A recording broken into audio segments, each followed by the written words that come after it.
How's it going, everybody? Matt here. Thank you so much for checking out this video. Thank you for your support. I really do appreciate it. This week, we got episode 3 of the new Star Wars Disney Plus show, Skeleton Crew.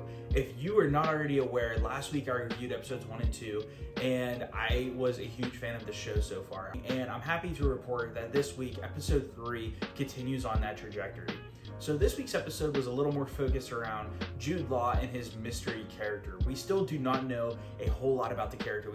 Jude Law's character really does remind me of Captain Jack Sparrow and Han Solo, and maybe even a little bit of the Mandalorian, kind of mixed into one character. I think what I love about this character so far is that you understand he can't be fully trusted, but he still has this sense to him that you know he wants to do the right thing. And I think Jude Law balances that so perfectly. And at the end of episode 2, we were introduced to the character. Really glad that he wasn't just immediately thrown into the show. We needed that opportunity to get to know the child actors and to understand the child characters in the show. I think it was the perfect opportunity for episode 3 to surround Jude Law's character for us to get to know him a little bit. Talking more about the actors in the show so far, the kids continue to bring really good performances to their characters.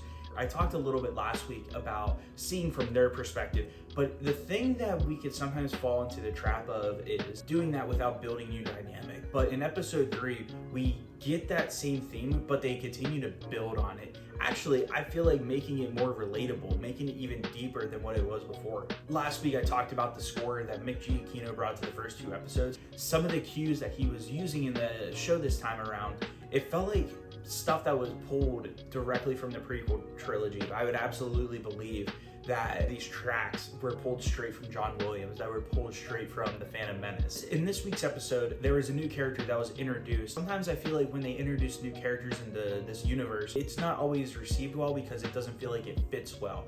But this character that was introduced actually does feel like they fit into this universe. They use a mix of it being a puppet, but also using CG when it was necessary to give the character some expression and emotion.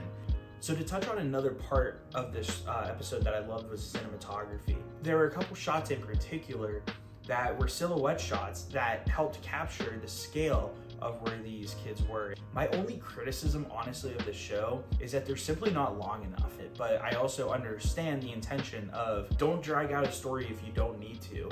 Just like last week, I'm interested in what episode 4 is going to bring, that I'm continuously interested in where it is going next. And I feel like that is a sign of good writing and good storytelling. So what are your thoughts on Skeleton Crew so far? We're 3 episodes in, so far a solid 3 episodes of the show.